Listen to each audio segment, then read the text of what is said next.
Seguimos con la segunda parte de la clase de trasplantes. Nos queda ver el régimen jurídico para la donación entre vivos y el régimen jurídico para la donación de células precursoras hematopoyéticas, que son diferentes, ¿no? Por supuesto que el régimen de donación para donantes vivos es completamente diferente al que vimos en la clase, en el Zoom anterior, que era eh, para trasplantes cadavéricos, ¿no?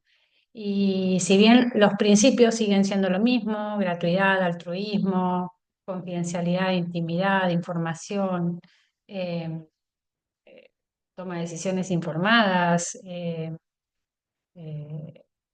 bueno, todos los principios son los mismos y los derechos también. Bueno, el régimen es completamente diferente, ¿no? Por una cuestión lógica, porque son situaciones totalmente distintas.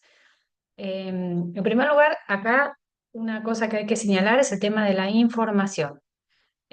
¿Por qué? Acuérdense que cuando hablamos de donación entre vivos vamos a tener dos personas muy involucradas, que es quien dona y quien recibe, ¿no? Ese órgano. Y las dos son igual de importantes, ¿no? No es porque, digamos, no es que uno atiende más las necesidades o está más pendiente de lo que pueda suceder con la persona que va a recibir, que va a ser receptora. No, no. La persona que dona también es un ser humano, merece el mejor trato y sobre todo que su dignidad sea respetada, ¿no? Que su decisión de, como ya lo dije, creo que lo sugerí en el Zoom anterior, cerciorarnos de que la decisión que la persona toma de donar es totalmente libre, voluntaria, altruista, libre de presiones, de coacciones. Y bueno, eso es un trabajito, ¿no?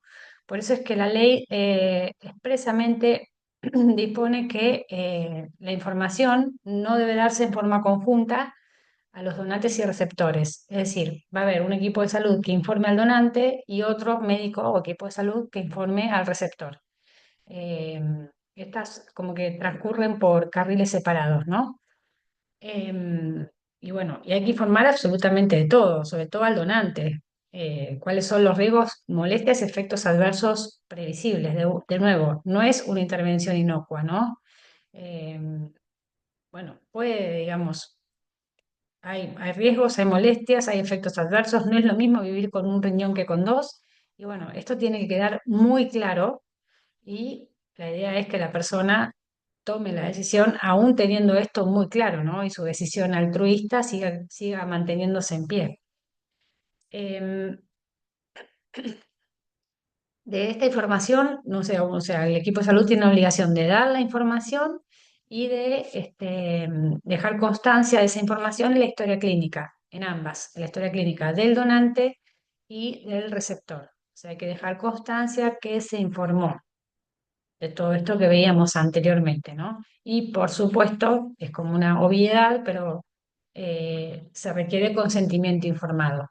Respecto a la mayoría de edad, tengamos en cuenta que siendo este un acto, digamos, de gran trascendencia, en relación a la posibilidad de ser donante, la mayoría que aplica la ley es la mayoría de edad vieja, digamos, no la de los 16, que sabemos que ustedes ya saben ahora que a partir de los 16 años las personas adquieren autonomía plena para la toma de decisiones vinculadas a su cuerpo o a su salud, perdón.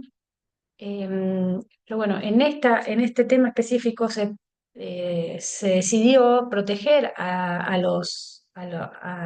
las personas un tiempo más, ¿no? Por eso es que recién a los 18 años se puede tomar en forma autónoma la decisión de ser donante. Antes de los 18 no se puede. Eh, y bueno, vamos a ver que uno de los requisitos para que la donación entre vivos suceda es que que las personas estén emparentadas entre sí, ¿no? O sea, que en materia de capacidad sería como una excepción a la regla de autonomía progresiva y se requiere la mayoría de edad eh, antigua, digamos, la mayoría de edad de 18 años. Bueno, obviamente que acá hay una evaluación, ¿no? En donde el médico va a hacer un balance riesgo-beneficio, en donde el médico va a evaluar que la donación no va a afectar la salud del donante, y eso por un lado, y por el otro, tienen que existir perspectivas de mejora para el receptor, o sea, tienen que darse ambas condiciones. Si una falla, esa donación no va a tener el dictamen favorable al cual alude ahí, ¿no? El artículo 22, que se emite un dictamen por el cual digamos, se dictamina justamente la conveniencia, la necesidad y la factibilidad de que esa donación entre vivos pueda ser realizada. Bueno, como ya les anticipé, la donación se hace entre familiares genéticamente emparentados. Bueno, a veces no es genética el parentesco. Ahora vamos a ver, porque el parentesco puede ser por sangre, por afinidad o por adopción. Pero bueno, se exige sí o sí que haya algún tipo de parentesco. Eh, y bien, si bien acá mencionan la médula ósea, es verdad que médula ósea se puede donar, pero acuérdense que tiene un régimen diferente. Ya vimos qué órganos se pueden donar. Y bueno, riñón, segmento lateral hepático y en muy pocos casos pulmón. Eh, bueno, estos otros elementos también en situaciones específicas, ¿no? Ya dijimos que las células progenitoras hematopoyéticas tienen su propio régimen. Bueno, cuando se dona el riñón, a veces también se dona con el uréter, piel, elementos del sistema osteoarticular, córnea, es decir, en caso de que el donante tenga algún problema y bueno, y esa córnea pueda ser reutilizada, injertada en otra persona. Pulmón, son muy pocas las situaciones, e hígado, que ya dijimos, en general ese segmento lateral hepático. Y respecto de los grados de parentesco, la ley habla del hasta el cuarto grado. De ahí les pusimos un cuadrito para que entiendan qué es el cuarto grado, ¿no? Mis padres y mis hijos son primer grado de parentesco. Por consanguinidad serían, justamente, mis padres son mis hijos. Por afinidad son los parientes de mi cónyuge o concubino, ¿no? Serían mi cónyuge, mi suegra, los hijos de mi cónyuge, el cónyuge de mi padre o el cónyuge de mi madre, primer grado. Y en consanguinidad entran, aunque no haya consanguinidad, pero se entiende que es lo mismo, sean hijos naturales o adoptivos. Segundo grado es una generación más, hacia los costados y hacia arriba. Hermanos, abuelos y nietas, nietos o nietas. Por afinidad, cuñados o hermanos de mi cónyuge, y bueno, y así. Tíos, bisabuelos, bisnietos y sobrinos, los cónyuges de mis tíos, bisabuelos, bisnietos y sobrinos, y el cuarto grado alcanza lo que son los primos hermanos, ¿no? Ya por afinidad acá no hay nada. Bueno, si dos personas tienen un parentesco en alguno de estos grados, pueden ser candidatos a realizar una donación. Em, bueno, el vínculo convivencial, es decir, vieron que hoy para algunos efectos la convivencia, el concubinato, genera efectos jurídicos, ¿no? En cualquier caso, para que eso suceda, ese vínculo, esa convivencia tiene que estar inscripta en el registro de uniones convivenciales, y eso sirve como prueba suficiente de su existencia. Mm. Entonces, queda claro esto, ¿no? Yo no puedo donar un tejido o un órgano a alguien que lo necesita si no tengo un vínculo en parentesco. Por más que sea mi amigo, por más que tenga, no sé, un vínculo afectivo muy fuerte que me une con una persona, si no entra dentro de los grados de parentesco que mencioné recién, perdón, la donación no procede. ¿De acuerdo? O sea, la ley no valora qué afecto puede tener uno hacia una persona, sino que exista este grado de parentesco. La ley da por supuesta que habiendo parentesco hay afecto, ¿no? Hay ese afecto que nos dispone a realizar ese acto altruista que es la donación. No contempla que en algunos casos hay afecto sin parentesco, eso es lo que quiero decir. No lo contempla. Perdón. Y la única excepción a la posibilidad de que uno pueda donar un órgano o un tejido a una persona con la cual no está emparentada, como dije recién, es el caso de la donación cruzada. Que para explicarlo fácil es dos parejas, ¿no? No parejas afectivas, a lo mejor dos parejas que tienen alguno de los vínculos que mencioné antes. Supónganse, madre, e hijo y una pareja afectiva, varón-mujer, que son pareja, que están casados. La madre necesita un riñón, pero no es compatible con el hijo. El esposo necesita un riñón, pero no es compatible con su pareja. Entonces, el hijo le dona al esposo y la pareja mujer le dona a la madre. ¿Se entiende? Entonces, digamos, hacen, y esto es requisito sine qua non, o sea, para que el hijo tiene que ser genéticamente compatible y se tiene que dar en forma cruzada y simultánea, ¿no?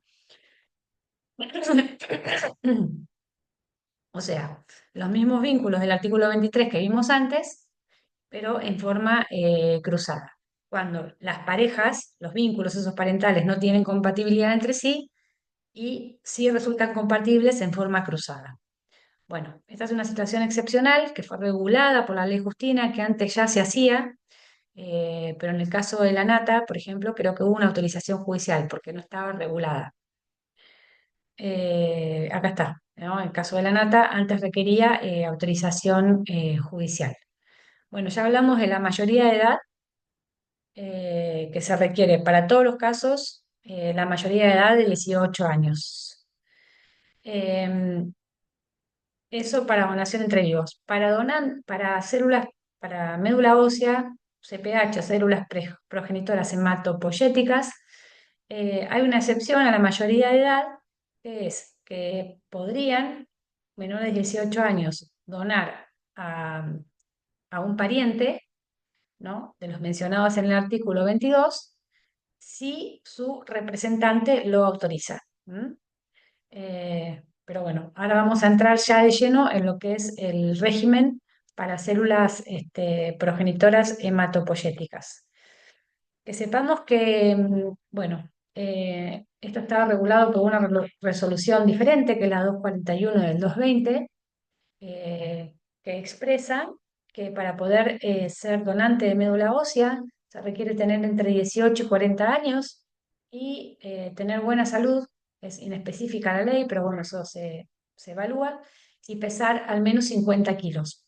Eso habilita que una persona pueda inscribirse en este registro, el Registro Nacional de Donantes Voluntarios de CPH, creado por esta ley.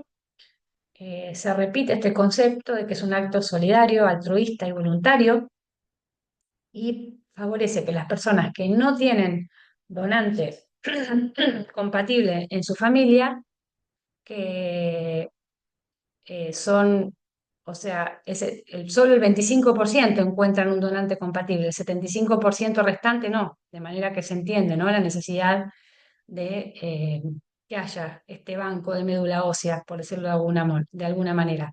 Y si bien el registro se maneja a nivel nacional, ¿no? Está creado por esta ley, las personas que se inscriben pasan a integrar un registro que es internacional, que agrupa registros de más de 63 países y en el cual ya se encuentran inscritas alrededor de 32 millones de personas. Esto hace que las chances, ¿no? Amplía, magnifica, potencia la posibilidad de recibir un trasplante de médula ósea porque la posibilidad de compatibilidad es bastante baja, ¿no? Y bueno, así funciona y esto es muy particular de este régimen, ¿no? Acuérdense que no funciona así para trasplante cadavérico y bueno, el hecho de que un registro nacional, anotarse en un país, uno pase a formar parte de una red internacional es bastante particular. y ha facilitado que, bueno, que muchas personas, ahí tenemos, es un tema de solidaridad internacional.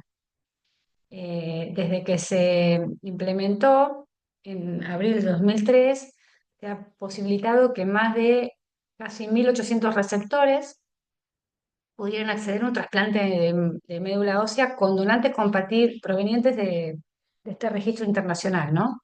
Y ahí están las cifras de cuánto aportó nuestro registro nacional hacia otros países y también para nuestro país, ¿no?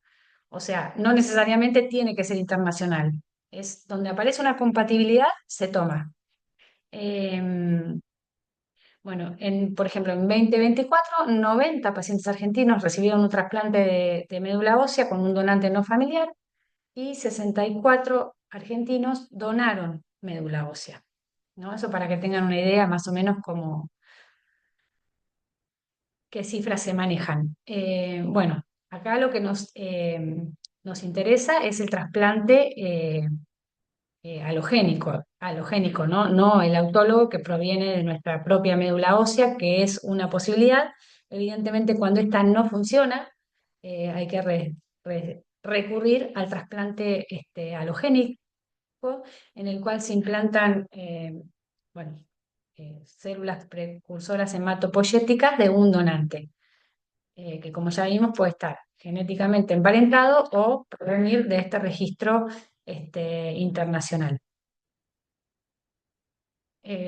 Bueno, esto no lo tengan en cuenta, los requisitos son los que les dije antes, se modificaron, pero me gustaban como los dibujitos.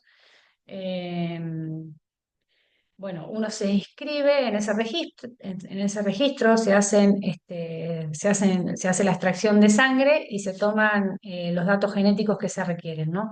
Si aparece en algún momento un receptor compatible, es donde se efectiviza el acto de donación en sí misma de médula ósea, ¿no? Es decir, y uno firma como un consentimiento al momento de inscribirse en el registro y que se tome la muestra de sangre, pero por supuesto que uno se puede retractar, ¿no? Pero bueno, hay como una recomendación de, obviamente, retractar, te puedes retractar hasta el instante mismo de la donación en sí, pero lo que se pide es que las personas estén bastante seguras de no arrepentirse, porque generar la ilusión de que se encontró un donante compatible para después ir para atrás es bastante como traumático, ¿no? Pero bueno, igual quédense con estos conceptos. Uno, accede, ¿no? a ser donante como en dos momentos, al momento que se toma la muestra y hay que hacer un nuevo consentimiento al momento de la extracción en sí misma de médula ósea, ¿no? Esto es lo que dice, ¿no? Acá.